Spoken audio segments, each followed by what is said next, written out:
बहुत ही दुखी है कि बिना किसी कसूर और बिना किसी कारण इलाके में कत्ल हो, नर का हो चाहे नारी का हो, दोनों बहुत ही दुखदाई भी है और इलाके में एक भय का वातावरण भी बनता है। आपसी दुश्मनी में आदमी मरते हैं, ये पता रहता है। डकैती में, लोभ में, लालच में, लेकिन जिस तरह की वारदात यहाँ हुई और मेरे पास शायद सरपंच साहब का टेलीफोन भी गया था, तो उस वक्त हमने प्रशासन से, पुलिस अधिकारियों से मैंने बात की थी। तो उस वक्त उन्होंने कहा था कि जी हम कातिलों को एक आध दिन में गिरफ्तार कर लेंगे, फिर शायद वो गिरफ्तार ना।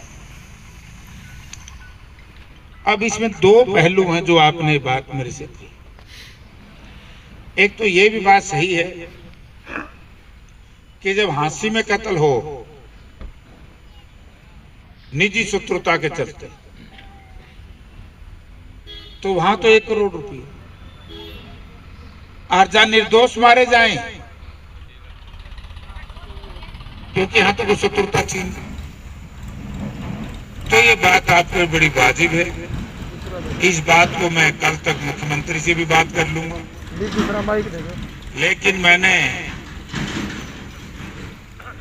एक और इस तरह की घटना घटी थी और हमने मुख्यमंत्री से कहा कि मुख्यमंत्री जी, बाइक दूसरा दे दे, साल खत्म हो गया, कि आपने एक जगह 1 करोड़ रुपया दिया तो फिर दूसरी जगह भी 1 करोड़ दो भाई। और बात बड़ी ठीक है, ठीक है। तो इसके लिए मैं व्यक्तिगत तौर से कल शाम तक जब भी मेरी मुख्यमंत्री से टेलीफोन पे बात होगी तो मैं उनको बताऊंगा, नहीं तो चीफ सेक्रेटरी को बताऊंगा। रोजगार की, नौकरी की बात और ये बात ये प्रशासन ने अब तक कर देनी चाहिए थी, या फिर किसी को ना देते, हांसी में दे दिया और नारनंद में ना दें, बुरी बात। एक तो ये बात। दूसरी है कि अगर मुझे ऐसा आप लोगों के बयान से और पुलिस की कार्रवाई से ऐसा लगा कि भाई जिस तरीके से आप कह रहे हो कि चीफ मिनिस्टर साहब ने हमें भेजा संदेशा कि जाओ एसपी से मिलो, पर एसपी बात करने से इनकार कर गया, तो मैं तो ये कहूंगा कि मुख्यमंत्री की कमजोरी है या कहीं न कहीं आपके खिलाफ कोई षड्यंत्र या साजिश। वरना मुख्यमंत्री की बात तो कोई भी नहीं मोड़ सकता। अब ये तो आप लोगों ने उसी वक्त पूछना चाहिए था कि मुख्यमंत्री जी, हम एसपी साहब के बाहर खड़े हैं और आपने हमें भेजा, ये मिलने से मना कर दिया, ये कमजोरी आपकी तरफ से है या प्रशासन में आपका कुछ है ही नहीं, तो फिर सरकार का है, फिर तो जंगल का राज है। मुख्यमंत्री की नहीं मानेंगे तो बताओ भाई लोगों राज कैसे चलेगा? प्रजातंत्र में तो राज ही चलता है, राजे महाराजों का राज था। एक तो मैं आपसे निवेदन करूंगा कि आप लोग भी, और मैं तो कल तक ही, आप मेरे से टेलीफोन पे बात कर लियो, सुनील को मैं संदेश दे दूंगा, अब मैं दिल्ली जाऊंगा यहाँ से, और मैं रात लग डीजीपी से आपका समय फिक्स करा देता हूँ। आपके जो डेलीगेट्स है धरने वालों का या बारा खाप का, तो आपका मैं समय फिक्स करवा दूंगा। और मेरी राय ये है, क्योंकि हमने शंका में नहीं रहना चाहिए, और आप डीजीपी साहब से पूछ करके, मेरी व्यक्तिगत राय है, फैसला आपने करना है कि इसको स्टेट क्राइम को दे दो, और आप तो डीजीपी साहब को ये कहो कि हमें बात इसकी नहीं है कि कत्ल तो हुआ, लेकिन बात इसकी भी है कत्ल क्यों हुआ। अगर हमें ये पता लग जाए कि कत्ल क्यों हुआ तो हमें संतुष्टि आ जाएगी। कत्ल किसने किया, हम इस चक्कर में नहीं, ये कत्ल क्यों हुआ ये लोगों को पता लगना चाहिए। तो मैं आपको बहुत जल्दी डीजीपी साहब से बात करके उनसे फिक्स करवा देंगे। वो भी नहीं करेंगे, मैं वो भी संदेशा दूं।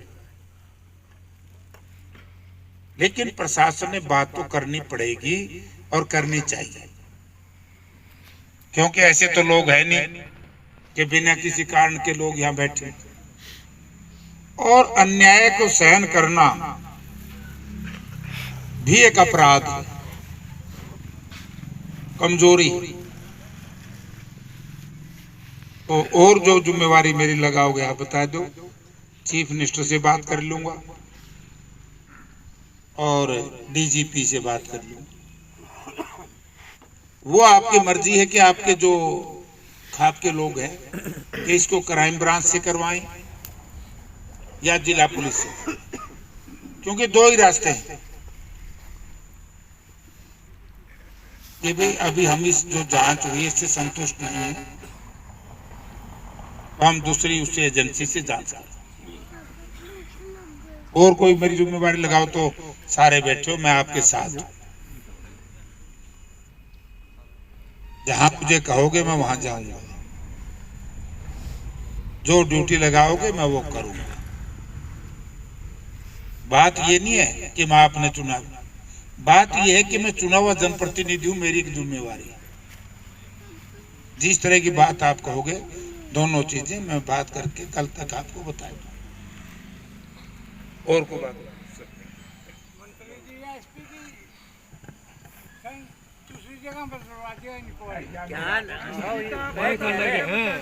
मैं तो यूँ कर दूंगा चीफ मिनिस्टर को। अब तक मैंने देखो मैं गलत हूँ, मैंने तो अब तक 2 बार मैंने कहा उस वक्त भैया शांत इलाके को अशांत मत करो, उनको गिरफ्तार करो। तो मेरे पास तो फिर मैसेज चला गया था कि वो अरेस्ट हो। अब आपकी 2 मांग की बात है, दोनों मांगे मैं मुख्यमंत्री को भी आज ही कर दूंगा, क्योंकि कई बार मैं इस बात को समझता हूँ कि मुख्यमंत्री बिजी होता है, और आपको शाम तक बता दूंगा। निकल जैसे मेरी बात होगी मैं आपको, अगर आप ये चाहें कि दोबारा मुख्यमंत्री से हम बात करेंगे, या मुख्यमंत्री को भी ये कहूंगा कि तो आप बुलाओ भाई, जिम्मेवारी तो मुख्यमंत्री की है। लेकिन हमारे अंदर एक कमजोरी आई है कि हम ये कहें कि हम मुख्यमंत्री की जिम्मेवारी है कि वो बुलाए। तो दोनों में से मैं एक बात आपको करके बता, हाँ फिर उसी में तो है। मैं यही कह रहा हूँ कि एक साथ दूसरा सिस्टम क्राइम ब्रांच हो।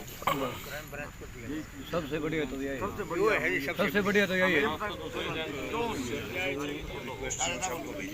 मैं सांसद महोदय की जानकारी की मांग भी थी स्टेट क्राइम ब्रांच से इस कंप्लीट इन्वेस्टिगेशन की।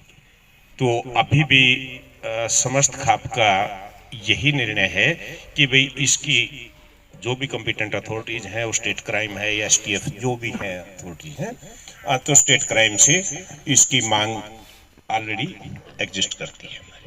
इसमें जो थोड़ा सा एमपी साहब, जो एक हमारा मुख्य जो पॉइंट था, इसमें अब तक 4 आदमी पकड़े हैं जिसको लेके विशेष जो सबूत मिटाए हैं, उसके कपड़े जलाए हैं, उसको गाइड कराया है बचा क्यों कर जा सके। दूसरी हत्या में भी उन्होंने ये सेम काम करा है। जो मुख्य जो विवाद का मामला है कि वह 2 लड़के जो बकरी चराने वाले हैं, नॉर्मल करके 10वीं भी नहीं कर रहे, उनने बहुत शातिर तरीके से बयानबाजी करी है, पूरे दोनों मर्डर को अंजाम दिया है।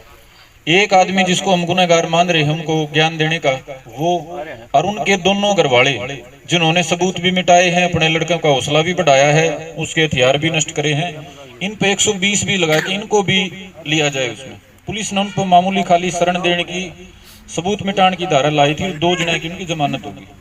और जो एक मुख्य जिस नाम न्यूमाना गांव में इस डाल के वो कई मामले कर रहा है जी, आसपास के गांव में भी हर गांव गलत 3-4 मामले कर रहा है। जड़ा को SC/ST का मामला बना हुआ, बीच में जाके पूछ जा है, रुपये ले जा और कर ले है, उसके खिलाफ तो यह है भाई, इसके खिलाफ तो दोनों मर्डर में 120 भी बना है, क्योंकि वो उस परिवार का लगातार 2 साल से संपर्क में है। और भी कुछ ऐसी बातें हैं जो पुलिस का जांच में निकल के आई हैं। वो लगातार पहली हत्या के बाद वो, मैं अपने 2-1 मिनट लागेंगे, पहली हत्या हुई है जी 6-6:15 बजे, 6 सवा 6 बजे वो दोनों हत्यारी हत्या करके गांव में आए हैं। दानक जाति से हूँ, दानक बस्ती में आए हैं। उनने किसी के साथ झगड़ा कर लिया 7 साढ़े 7 बजे, और 8:30 बजे जो मास्टरमाइंड जिसने हम बोला, हाँ, वो उन दोनों बड़का लेकर उनका परिवार ने लेके मिर्जपुर हॉस्पिटल में सरकारी में एडमिट हो गया। कैमरे का आगे आ गया और अपनी वहां प्रेजेंस दिखा दी। और ये जो पूरा घटनाक्रम हुआ उसके बाद उसने अपनी वीडियो बना के सोशल मीडिया पर वायरल करी है, पत्रकारों को इंटरव्यू दिया है। अब मेरे पास सबूत हैं कि वो लड़का निर्दोष पकड़ा गया है, और सबूत के नाम पर उसका क्या है, हत्या करने के बाद 1 घंटे के बाद उसने हॉस्पिटल में प्रेजेंस दिखा रखी। उसके बाद पुलिस में उसने क्या कराया है, जो मुख्य आरोपी है, जो विक्टिम है मुख्य जयवीर का लड़का, उस जयवीर का लड़का का बार बार नाम लिया है कि इसने मर्डर कराया है मेरे पर रुपये देके। पुलिस ने जब उसकी अच्छी दाऊं डिमांड लिया, इस बात तो मना कर गया कि भाई इसने नहीं कराया मर्डर, लेकिन उसने ये बात नहीं बताई किसका कहने था उसने उस जयवीर का लड़का गुरमीत का नाम लिया। तो ये जो बात हमारा उसमें आई, हमने बार बार प्रशासन को ये कहा जी, ये जो मास्टरमाइंड है जिसने इतना ज्ञान दिया, इसको क्यों नहीं केस में गिरफ्तार कर रहे। अब उस दिन से लेके उसको आज तक गिरफ्तार नहीं कराया जी। हमने 3-4 दिन पहले बातचीत करीब लिया तो हीरो बन जाएगा पकड़ लिया तो एमपी साहब हमारी मुख्य जो बात है वो यह है कि भाई जो साजिश करता है, जिसने परिवार को ज्ञान दिया है, बचाया है, तरीके बताए हैं उस पे, और जो माँ बाप जिसने सबूत मिटाए हैं, जिसने ऐसा क्रिमिनल घर में पैदा कराया है, उस पे 120 भी लाकर ईसा कर देगा गांव का बस हो जाए 2-4 साल में जेल में रहो। अब इस बात पर प्रशासन कोई कार्रवाई नहीं कर रहा जी, कोई जवाब नहीं दे रहा। और जो हमारे दौरे बात आई है उसका हम गलत हो, अगर ऊपर तय ही ये सारा मामला चल रहा है, बीजेपी की जो एक पॉलिसी है जाति के आधार पर, उसका आधार पर वाला सारा कराया जा रहा है। लेकिन हम अपनी तरफ से जातिगत रंग नहीं देंगे।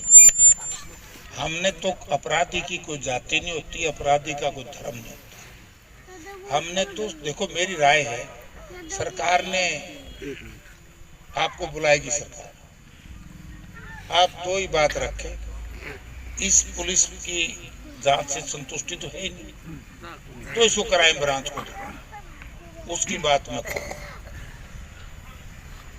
ठीक है ना, कि मैं क्राइम ब्रांच को दो। अगर क्राइम ब्रांच को ना देंगे तब भी मैं आपको बताऊंगा।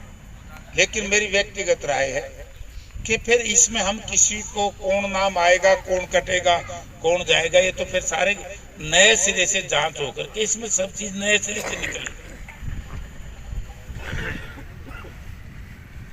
कई बार हम सीबीआई को दे देते हैं स्टेट के केस, तो सीबीआई में जांच बदल जाती है, तो जांच का तो दायरा अपने पास वही है, स्टेट क्राइम को हम कह देंगे। जहां तक सवाल है एसटीएफ की, एक बात आई थी, एसटीएफ में तो अपराधियों के नाम तो दिए जाते हैं, वो इन्वेस्टिगेशन नहीं करते, तो ये है कि भाई यूं जांच हुई है तो आप इसकी वो करेंगे, वो तो मेरे ख्याल में एसपी दे देगा।